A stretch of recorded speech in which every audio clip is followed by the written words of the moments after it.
এখন আমি কাইতলা গ্রামে, আর আমি তুলে ধরবো কাইতলা গ্রামের নামকরণের ইতিহাস, ঐতিহ্য ও সৌন্দর্য আজকের এই ভিডিওতে।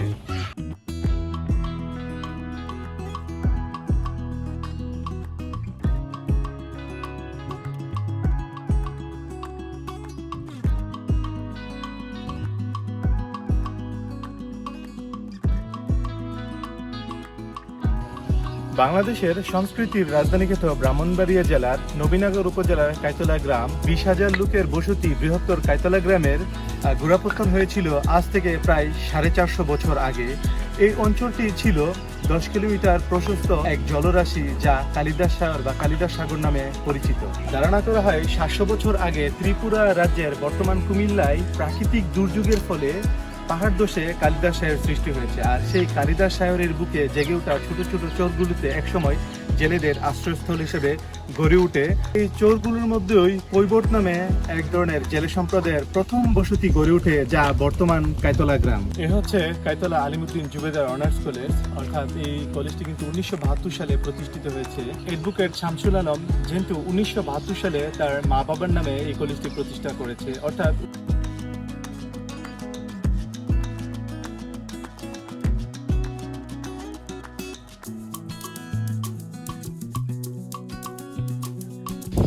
এ হচ্ছে কাইতলা যজ্ঞেশ্বর উচ্চ বিদ্যালয়। এই উচ্চ বিদ্যালয়টি কিন্তু 1918 সালে প্রতিষ্ঠিত হয়েছিল। জমিদার প্রফুল্ল রায় চৌধুরী তার বাবার নাম অনুসারে এই বিদ্যালয়টি প্রতিষ্ঠান করেন, অর্থাৎ যজ্ঞ।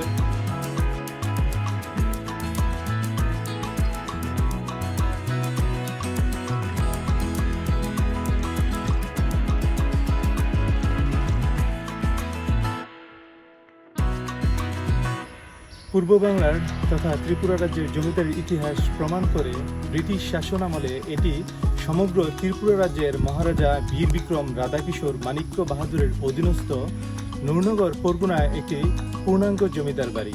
এটি সেই কাইতলা জমিদার বাড়ি, আর এই জমিদারি সাম্রাজ্যের প্রধানতম জমিদার ছিলেন জমিদার বিশ্বনাথ রায় চৌধুরী। এটি একটি ইতিহাস, এটি কাইতলা গ্রামের জন্য একটি ঐতিহ্য, এবং এই জমিদার বাড়ি কিন্তু ধ্বংসের মুখে, প্রায় ধ্বংস হয়ে গিয়েছে। কাইতলা গ্রামকে জমিদার বাড়ির জন্য চেনা হইতো, জানা হইতো, এবং বিভিন্ন এলাকা থেকে জমিদার বাড়িকে দেখতে মানুষ আসতো, কিন্তু কিছু প্রভাবশালী ব্যক্তির কারণে জমিদার বাড়ি এখন ধ্বংস। এখন এখানে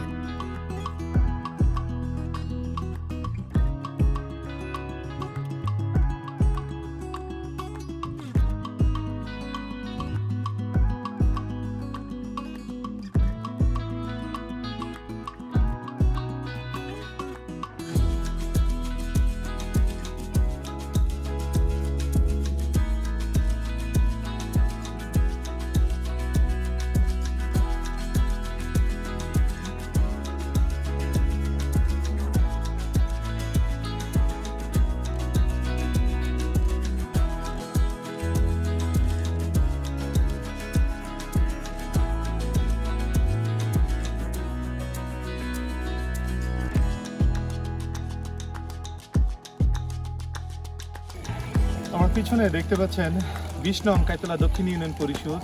আর কাইতলা কিন্তু দুইটা ইউনিয়নে বিভক্ত, একটা হচ্ছে কাইতলা উত্তর আর একটা হচ্ছে কাইতলা দক্ষিণ ইউনিয়ন পরিষদ, অর্থাৎ এটা হচ্ছে দক্ষিণ ইউনিয়ন পরিষদ। এবং ইউনিয়ন পরিষদটি কিন্তু অত্যন্ত সুন্দর।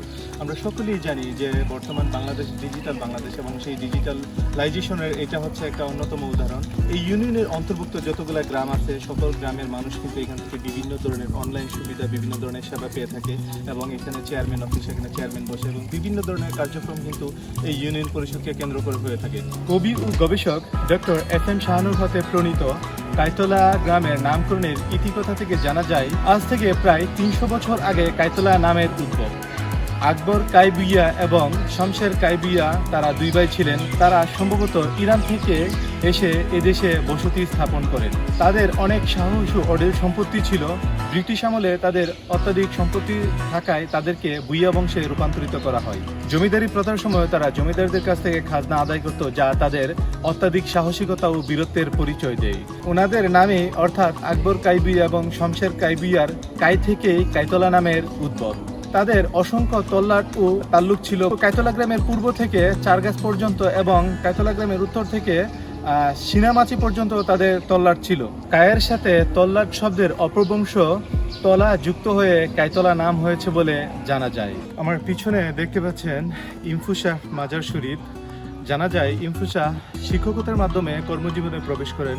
পরবর্তীতে তিনি মসজিদের খেদমতে ছিলেন এবং পরিশেষে তিনি আল্লাহর ওলি খ্যাতি লাভ করেন। বিভিন্ন জায়গায় ওনার অগণিত বক্তকুল রয়েছে। প্রতি বছর বিশাল মাহফিল হয়ে থাকে এবং বিভিন্ন দূর দূরান্ত থেকে, বাংলাদেশের বিভিন্ন প্রান্ত থেকে ওনার বক্তকুল আসেন। এই হচ্ছে কাইতলা পূর্বপাড়া সরকারি প্রাথমিক বিদ্যালয় এবং এই বিদ্যালয়টি 1939 সালে প্রতিষ্ঠিত হয়েছে। অর্থাৎ 1939 সাল থেকে কিন্তু কাইতলা পূর্বপাড়ার ছোট ছোট ছেলে মেয়েদেরকে প্রাথমিক শিক্ষা সম্পন্ন করছে এবং কাইতলা পূর্বপাড়ার প্রাথমিক শিক্ষার ক্ষেত্রে এই বিদ্যালয়ের গুরুত্ব অত্যন্ত রয়েছে। জানা যায় আধুনিক বাংলা সাহিত্যের অন্যতম কবি আল মাহমুদের পূর্বপুরুষ কেউ কেউ কাইতলা গ্রামে এসে বসতি স্থাপন করেছেন, আবার কেউ কেউ সদর উপজেলার মোরাই গ্রামে বসতি স্থাপন করেছেন। এছাড়াও যে সকল জ্ঞানীগুণী ব্যক্তিদের মাধ্যমে কাইতলা গ্রাম আলোকিত হয়েছে তাদের মধ্যে উল্লেখযোগ্য স্বর্গীয় ডাক্তার নিকুঞ্জ বিহারী সাহা, যিনি ব্রেইন টনিক নামক মেডিসিনের আবিষ্কারক, মরহুম আলহাজ সৈয়দ আবু আব্বাস সাহেব, মরহুম এম শামসুজ্জামান শিক্ষাবিদ ও কাইতলা যজ্ঞেশ্বর উচ্চ বিদ্যালয়ের সাবেক প্রধান শিক্ষক, মরহুম হামিদুর রহমান, যিনি ডালিম চেয়ারম্যান নামে পরিচিত, মরহুম মাহতাবউদ্দিন সাবেক ইউপি ভাইস চেয়ারম্যান, অ্যাডভোকেট আলহাজ শামসুল আলম, প্রতিষ্ঠাতা কাইতলা আলিমউদ্দিন জুবেদার অনার্স কলেজ, সৈয়দ মোহাম্মদ সুলাইমান অবসরপ্রাপ্ত যুগ্ম সচিব, ডক্টর সৈয়দ জালালউদ্দিন আহমেদ সাবেক অধ্যক্ষ জগন্নাথ বিশ্ববিদ্যালয়, মরহুম আব্দুল খালেক শিক্ষক, মরহুম মহিউদ্দিন শিক্ষক ও লেখক, মরহুম Phulmiya master, doctor Jitendra Deb, professor doctor Syed Abdullah, King Faisal University Saudi Arab, জনাব আব্দুল মান্নান সাবেক ইউপি চেয়ারম্যান এবং মুক্তিযোদ্ধা কমান্ডার, জনাব আসগর আলী সর্দার, জনাব আব্দুর রহমান, জনাব আব্দুল কাদের, জনাব লালমিয়া সর্দার সহ আরো অনেকেই। এই হচ্ছে কাইতলা পুদ্দার বাড়ি এবং পুদ্দার বাড়ির ইতিহাস কিন্তু প্রায় 150 বছরের ইতিহাস এবং 150 বছরের পুরনো পুদ্দার বাড়ি এবং পুদ্দার বাড়িতে একটি বিখ্যাত মন্দির আছে, দুর্গা মন্দির। এই দুর্গা মন্দিরকে কেন্দ্র করে কিন্তু প্রতি বছর কাইতলা গ্রামের সব থেকে বড় যে পূজাগুলো হয়ে থাকে সেই পূজা কিন্তু এই দুর্গা মন্দিরে হয়ে থাকে এবং কীর্তন হয়ে থাকে, 7 দিন 8 দিন ব্যাপী কীর্তন হয়ে থাকে। আমার পিছনে দেখতে পাচ্ছেন কাইতলা মহেশ সরকারি প্রাথমিক বিদ্যালয় এবং এই সরকারি প্রাথমিক বিদ্যালয়টি কিন্তু 1988 সালে প্রতিষ্ঠিত হয়েছে এবং অর্থাৎ কাইতলা গ্রামের ছোট ছোট ছেলেমেয়েরা এই মহেশ স্কুল থেকে কিন্তু প্রাথমিক শিক্ষা সম্পূর্ণ করে থাকে। অর্থাৎ কাইতলা গ্রামের প্রাথমিক শিক্ষার ক্ষেত্রে এই মহেশ স্কুলের গুরুত্ব অত্যন্ত। আমার পিছনে দেখতে পাচ্ছেন এই হচ্ছে কাইতলা ইউনিয়ন ভূমি অফিস। যাদের জমি সংক্রান্ত যে সকল বিষয় বা তথ্য জানা থাকলে এই ভূমি অফিস থেকে কিন্তু কাইতলা ইউনিয়নের মানুষ সেখান থেকে জমি সংক্রান্ত সকল কার্যক্রম বা বিভিন্ন ধরনের কাজ পরিচালনা করে থাকেন। আমার পিছনে দেখতে পাচ্ছেন কাইতলা ইউনিয়ন ভূমি অফিস জামে মসজিদ। মসজিদটি কিন্তু অত্যন্ত সুন্দর এবং উত্তরপাড়ার মানুষ কিন্তু এখানে এই মসজিদে জুমা নামাজ আদায় করে থাকেন এবং বিভিন্ন 5 ওয়াক্ত নামাজ আদায় করে থাকেন। এক নজরে কাইতলা গ্রাম, জনসংখ্যা 20,000, এই গ্রামের আয়তন 7 বর্গ কিলোমিটার, শিক্ষার হার 70%, দরিদ্রতার হার 10%। এছাড়াও এখানে রয়েছে একটি অনার্স কলেজ, একটি উচ্চ বিদ্যালয়, 4টি সরকারি প্রাথমিক বিদ্যালয়, 3টি কিন্ডারগার্টেন, 2টি ইবতেদায়ী মাদ্রাসা, 25টি মসজিদ, একটি ঐতিহাসিক জমিদার বাড়ি, 6টি ঈদগাহ মাঠ, একটি খেলার মাঠ, একটি সাব পোস্ট অফিস, একটি ইউনিয়ন ভূমি অফিস, একটি ইউনিয়ন পরিষদ কমপ্লেক্স, একটি ইউনিয়ন স্বাস্থ্য পরিবার পরিকল্পনা কমপ্লেক্স, 5টি ব্যাংক, একটি বাজার, 19টি ছোট বড় কবরস্থান, একটি শ্মশান ও একটি কালী মন্দির, 2টি বড় দিঘি। এছাড়াও কিন্তু এখানে মাঘ মাসের 1 তারিখে এখানে একটি ঐতিহ্যবাহী মেলা সংগঠিত হয়ে থাকে, যেটাকে আমরা ডাক্কাডুবার মেলা বলে চিনি এবং জানি। এই হচ্ছে কাইতলা ইউনিয়ন স্বাস্থ্য পরিবার কল্যাণ কেন্দ্র এবং চিকিৎসা ক্ষেত্রে কাইতলা ইউনিয়ন স্বাস্থ্য কমপ্লেক্সের অত্যন্ত গুরুত্ব রয়েছে এবং এখান থেকে কিন্তু কাইতলা গ্রামের সাধারণ মানুষ এবং তার আশেপাশের গ্রামের সাধারণ মানুষ এখান থেকে চিকিৎসা সেবা গ্রহণ করে থাকে। আমার পিছনে দেখতে পাচ্ছেন কাইতলা মধ্যপাড়া সরকারি প্রাথমিক বিদ্যালয়। অর্থাৎ কাইতলা কিন্তু একটি বৃহত্তর গ্রাম এবং সেই বৃহত্তর গ্রামকে কেন্দ্র করে কিন্তু অনেকগুলা প্রাথমিক বিদ্যালয় হয়েছে এবং আমার দেখাতে আমি আমার যতগুলা গ্রামে গিয়েছি, যতগুলা গ্রামের স্কুলকে ভিডিও করেছি, সবগুলা স্কুল থেকে এই কাইতলা মধ্যপাড়া সরকারি প্রাথমিক বিদ্যালয়ের ক্যাম্পাসটা কিন্তু আমার কাছে অত্যন্ত চমৎকার লাগে। কারণ এই মধ্যপাড়ায় স্কুলের ঠিক সামনে, আপনি এই ক্যামেরাটা ঠিক সামনে হচ্ছে, এখানে হচ্ছে বিল, অর্থাৎ কাইতলা বিল, কিন্তু বিশাল বড় বিল। হ্যাঁ, এই বিল কিন্তু স্কুল প্রাঙ্গণ থেকে সরাসরি বিলের যে চিত্র এবং প্রকৃতির যে একটা সুন্দর সিনারি, ছোটো ছোটো ছেলেমেয়েরা যখন এখানে পড়াশোনা করে, পড়াশোনার পাশাপাশি যখন এই সিনটা দেখে তখন কিন্তু সত্যি মনোমুগ্ধকর এবং এই জায়গাটা অত্যন্ত সুন্দর। আর অত্যন্ত বৃষ্টি হচ্ছে। আজকে বৃষ্টির মধ্যেও শ্যুট করছি, কারণ আমি যখন বাসা থেকে বের হয়েছিলাম তখন আসলে বৃষ্টি ছিল না, কিন্তু বের হওয়ার পরে বৃষ্টি শুরু হয়েছে। কিন্তু বৃষ্টির মধ্যেও বৃষ্টিকে উপেক্ষা করে আমি শ্যুট করছি, অবশ্য ভালো লাগতেছে। কাইতলা মধ্যপাড়া সরকারি প্রাথমিক বিদ্যালয়ের পাশে কিন্তু একটা ছোট্ট মঠ আছে। মঠটা অত্যন্ত সুন্দর। যেহেতু আমরা জানি যে কাইতলা জমিদাররা ছিল, সেক্ষেত্রে এই জায়গায় এরকম খুব সুন্দর একটি মঠ আছে। মঠটি কিন্তু অত্যন্ত সুন্দর দেখার মতো। এই সেই সুখসাগর, অর্থাৎ জমিদার প্রফুল্ল রায় চৌধুরী গ্রামের সাধারণ মানুষের সুপ্রিয় পানির সুবিধার্থে তার মাতা সুখমণি রায় চৌধুরীর নাম অনুসারে 40 একর জায়গার উপরে এই দিঘিটি করে থাকে, যা বর্তমানে সুখসাগর নামে পরিচিত। আমার পিছনে দেখতে পাচ্ছেন মধ্যপাড়া শাহী জামে মসজিদ, এবং মসজিদটি কিন্তু অত্যন্ত সুন্দর। মধ্যপাড়ার সাধারণ যে মুসলমান ভাইয়েরা আছেন তারা কিন্তু এখানে জুমার নামাজ আদায় করে থাকেন, এছাড়াও 5 ওয়াক্ত নামাজ আদায় করে থাকেন। তার পাশে কিন্তু একটি মাদ্রাসা আছে, অর্থাৎ এতিমখানা মাদ্রাসা, যেখানে ছেলে মেয়েরা কোরআনের শিক্ষা শিখে এবং কোরআনের শিক্ষা শিখে নিজেকে আলোকিত করে এবং আমাদের সমাজকে আলোকিত করে, এবং তাদের মাধ্যমে কিন্তু আমরা বিভিন্ন ইসলামিক শিক্ষা গ্রহণ করে থাকি। তারা এই আমার পিছনে যে মাদ্রাসা গড়গুলো দেখতে পাচ্ছেন, এগুলো হচ্ছে মাদ্রাসা ও এতিমখানা।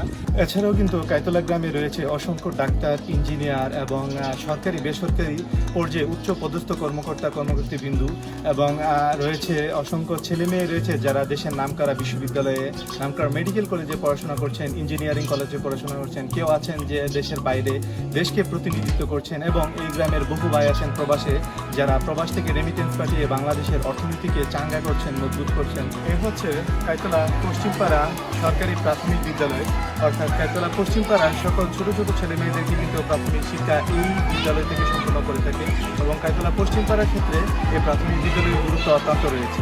আমার পিছনে দেখতে পাচ্ছেন এই হচ্ছে কাইতলা পূর্বপাড়া হাসান আলী শাহের মাজার, এবং ওনার কিন্তু ভক্তবৃন্দ অনেক রয়েছে, এবং প্রতি বছর এখানে এই মাজারকে কেন্দ্র করে কিন্তু মাহফিল হয়ে থাকে, এবং বিভিন্ন প্রান্ত থেকে ওনার ভক্তবৃন্দ এসে এখানে মাহফিলে সমাহিত হন। আমার পিছনে দেখতে পাচ্ছেন পূর্বপাড়া জামে মসজিদ, অর্থাৎ এটাকে সবাই পূর্বপাড়া বড় মসজিদ হিসেবেও বলে থাকে এবং চিনে থাকে। মসজিদটি কিন্তু অত্যন্ত সুন্দর, এবং পূর্বপাড়ার সকল মুসলমান ভাইয়েরা এখানে জুমার নামাজ আদায় করে থাকেন এবং 5 ওয়াক্ত নামাজ আদায় করে থাকেন। 1971 সালে মহান মুক্তিযুদ্ধে কাইতলা গ্রামের অবদান। কাইতলা গ্রামে সরাসরি কোনো যুদ্ধ সংগঠিত না হলেও কাইতলা গ্রামের আশেপাশে মুক্তিযুদ্ধ সংগঠিত হয়েছিল।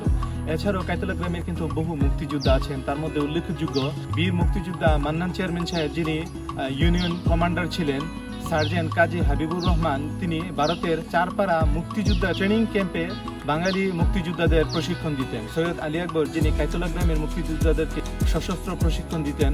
সৈয়দ জাকির হোসেন কিরণ এর মাধ্যমে বর্তমান সেতুমন্ত্রী উবাইদুল কাদির সহ ঢাকা বিশ্ববিদ্যালয়ের 120 তরুণ মুক্তিযোদ্ধা কাইতলা গ্রামে রাত্রি যাপন করেছেন। আর পিছনে দেখতে পাচ্ছেন এই হচ্ছে কাইতলা বাজার।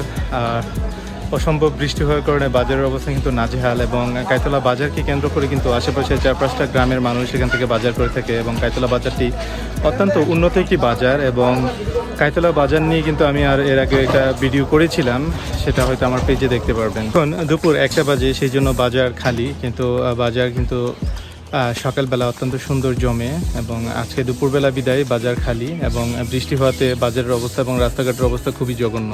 আমি যে জায়গাটিতে দাঁড়িয়ে আছি এবং আমার পিছনে দেখতে পাচ্ছেন, এটা হচ্ছে শঙ্কুপুর মঠ। মঠটি কিন্তু অনেক পুরনো।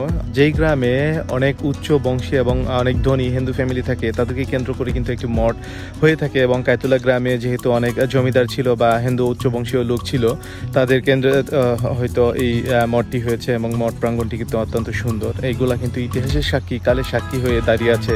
100 বছর বা 200 বছরের পুরনো এই মঠ। কাইতলা গ্রাম কিন্তু অত্যন্ত উন্নত একটি গ্রাম, এবং কাইতলা বৃহত্তর একটি গ্রাম।